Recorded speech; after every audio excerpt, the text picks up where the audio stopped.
At first, it seemed like nothing more than a normal World Cup incident. A player received a straight red card, and everyone expected him to miss the next match. That had always been the rule. Since red and yellow cards became part of the World Cup in 1970, any player who was sent off automatically served a one-match suspension. It did not matter whether the player was the biggest star in football or someone few people had ever heard of. There were no special exceptions, no negotiations, and no successful appeals. A straight red card always meant missing the next game. That rule had been followed for more than 5 decades without interruption. Then in July, something happened that shocked football fans around the world. For the first time in World Cup history, that long-standing rule appeared to change for one player. Not just any player, but the United States' biggest attacking star, Folarin Balogun. Even more surprising was the timing. Reports claimed the change happened shortly after the President of the United States personally contacted FIFA, raising questions that immediately spread across the football world. Many people were left asking the same question: how could a rule that had always been automatic suddenly be changed? The story began in the round of 32 when the United States defeated Bosnia and Herzegovina by a score of 2-0. Balogun once again showed why he had become such an important player by scoring during the match. Later in the second half, he challenged Bosnian defender Tarik Muharremavic for the ball. At full speed, the tackle did not seem especially dangerous. Many viewers barely noticed it during live play. However, after the video assistant referee reviewed the challenge, the referee was asked to watch the replay on the monitor. The slow-motion footage showed Balogun's boot making contact with the back of the defender's ankle. After watching the replay, the referee decided it qualified as serious foul play and immediately showed a straight red card. Many fans and football experts believed the punishment was harsh because the challenge did not appear reckless in real time. Still, controversial red cards happen regularly in football. Every week, players around the world receive decisions that supporters disagree with. Even when the decision feels unfair, the punishment is normally accepted because the rules are clear. Once a player receives a straight red card, they automatically miss the following match. That is exactly what everyone expected to happen here. FIFA officials confirmed shortly after the game that Balogun would be suspended for the round of 16 match against Belgium. The decision followed Article 10.5 of the World Cup regulations, which clearly states that a player sent off must sit out the team's next game. There was no appeal process available. Before Balogun's red card, 12 other players had already been sent off during the tournament, and every one of them served their suspension without exception. Nothing suggested this situation would be any different. As far as the public knew, the matter was settled. Then the situation reportedly changed behind the scenes. According to several major news organizations, including The Guardian, Politico, and CBS, officials inside the White House became involved almost immediately after the red card was shown. Reports claimed Andrew Giuliani, who served as executive director of the White House's World Cup Task Force, informed President Donald Trump about the situation. Commerce Secretary Howard Lutnick was also reportedly updated. Soon afterward, United States soccer officials began discussing possible options. The reports further claimed that President Trump personally made 3 separate phone calls to FIFA officials before eventually speaking directly with FIFA President Gianni Infantino. During that conversation, Trump reportedly asked FIFA to review Balogun's suspension. Infantino allegedly listened carefully but avoided making any promises, explaining that FIFA's disciplinary committee would examine the matter. The idea that the leader of the host nation personally contacted the head of world football over the suspension of one player immediately became a major talking point. It was an unusual situation that many people believed crossed the line between politics and sport. Normally, disciplinary decisions remain entirely within FIFA's control. The involvement of a country's president created the impression that outside influence might affect a process that was supposed to be independent and equal for every team. Only a few days later, FIFA announced an unexpected decision. Instead of forcing Balogun to miss the Belgium match, the disciplinary committee suspended his one-game ban for 12 months. His red card remained on his record, and he was placed on probation for a year. If he committed another similar offense during that period, the suspension would return. However, the most important result was clear. Balogun was immediately eligible to play in the next World Cup match. Shortly after the announcement, President Trump publicly thanked FIFA on social media for correcting what he described as a great injustice. The explanation behind FIFA's decision raised even more questions. The organization relied on Article 27 of its disciplinary code, which allows punishments to be fully or partially suspended under certain circumstances. Although the rule existed, it had never been used in this way during a World Cup. This marked the first time since red cards were introduced in the tournament that a player sent off in one match was allowed to play in the next. Historians pointed to only one somewhat similar example involving Brazil's Garrincha during the 1962 World Cup, but the rules were completely different at that time because automatic suspensions did not yet exist. When journalists asked FIFA to explain why Article 27 had suddenly been applied, they received very little information. There was no detailed public report from the disciplinary committee, which was unusual compared with previous important decisions. FIFA referred reporters to an earlier Cristiano Ronaldo disciplinary case, but critics quickly noted that Ronaldo's incident happened during World Cup qualifying rather than during the tournament itself. In that case, FIFA had also provided a clear explanation. With Balogun, almost no reasoning was offered, leaving many people frustrated and suspicious. Part of the reason the situation attracted so much attention was Balogun's importance to the United States team. He was not simply another player in the squad. He had become the team's leading scorer during the tournament with 3 goals, and had contributed directly to a goal in every World Cup match he played. The former Arsenal striker, now playing for Monaco, had developed into the attacking leader of Mauricio Pochettino's team. At only 25 years old, he combined speed, intelligent movement, and sharp finishing to constantly trouble opposing defenders. His ability to create chances made him the player every defense had to watch closely.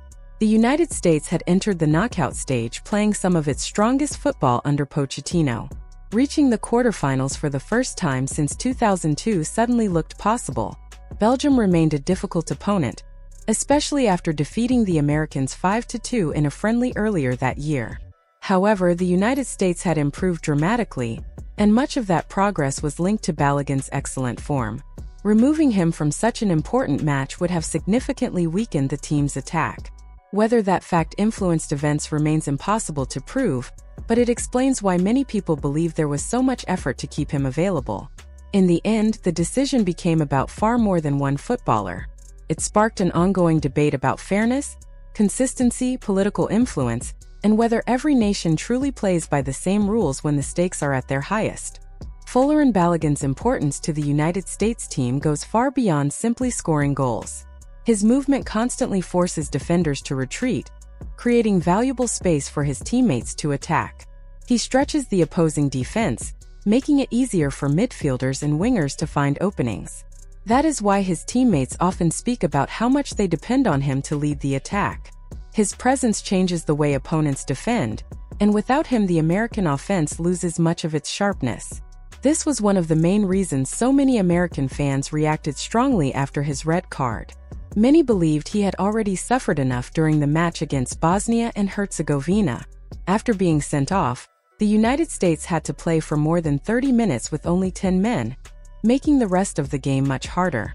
Supporters argued that the team had already paid a heavy price, and that forcing Balogun to miss the next knockout match against Belgium felt like a second punishment for the same incident. The way Balogun handled the situation also earned him respect. Instead of arguing with the referee or criticizing FIFA, he remained calm and accepted the decision. He spoke about the young fans watching the tournament and said professional players should set the right example, even during difficult moments. He described the entire experience as surreal but refused to lose his temper. While debates exploded across television, social media, and newspapers, Balogun stayed composed. His reaction impressed many people, even those who believed the referee had made the correct decision. His professionalism only increased sympathy from supporters who felt he had been treated unfairly. Still, no matter how valuable a player is, many people argued that talent should never place anyone above the rules. That is where the controversy truly exploded. Belgium's Football Federation reacted immediately after FIFA announced that Balogun's suspension had been delayed. Officials released a statement pointing directly to the tournament regulations, reminding everyone that automatic suspensions for straight red cards were clearly explained before the World Cup began. They even referred to a FIFA circular that had been sent to every participating nation in May, stating that such bans could not simply be avoided.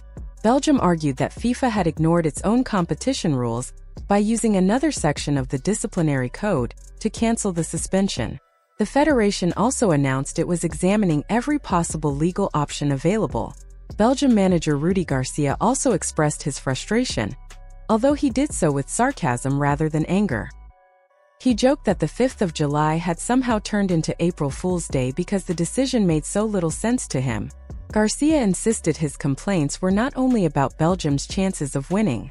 According to him, the bigger issue was protecting the fairness and credibility of football itself. His comments reflected what many coaches, former players, and analysts were already saying around the world. Television discussions quickly became heated. Former England captain Wayne Rooney strongly criticized FIFA's decision during the BBC's coverage. He called the situation a disgrace and said FIFA president Gianni Infantino should feel embarrassed by what had happened. Former England defender Micah Richards argued that replacing a one-match suspension with a one-year probation made the tournament look unfair and damaged its credibility. On ITV, Gary Neville summed up his feelings in just a few words, saying the entire situation simply stinks. Their criticism reflected a growing belief that FIFA had created an exception for one player, while every other team remained subject to the normal rules. Another important voice came from England manager Thomas Tuchel. Shortly before Balogun's suspension was lifted, England defender Jarell Quansah had been sent off against Mexico, meaning he would miss England's next match. Tuchel asked a simple question that many fans immediately understood. If Balogun's suspension could suddenly disappear, why couldn't Quansah's? Where would FIFA draw the line? If one nation could benefit from special treatment, what prevented every other country from demanding the same? Those questions highlighted the biggest concern surrounding the entire controversy. Football depends on consistency. Once exceptions begin appearing without clear explanations, confidence in the system starts to disappear. Critics also pointed to other examples from the tournament. Qatar's Ahmed Madbo received a 5-match suspension after a tackle that seriously injured Canadian midfielder Ismail Kone.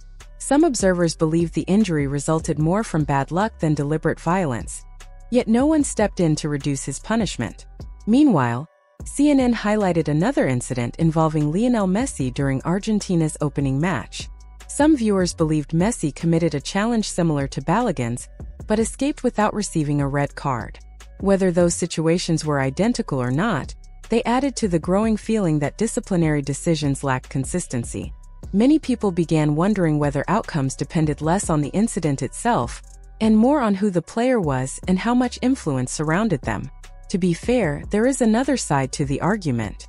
Many football experts agreed that Balogun's red card looked extremely harsh. United States coach Mauricio Pochettino suggested that almost everyone involved in football believed the decision was unfair. Plenty of neutral supporters shared that opinion. Playing more than half an hour with 10 players in a World Cup knockout match is already a significant disadvantage. Because of that, some people argue that FIFA should have a proper appeal system for accidental challenges that may not deserve automatic suspensions. That is a reasonable debate.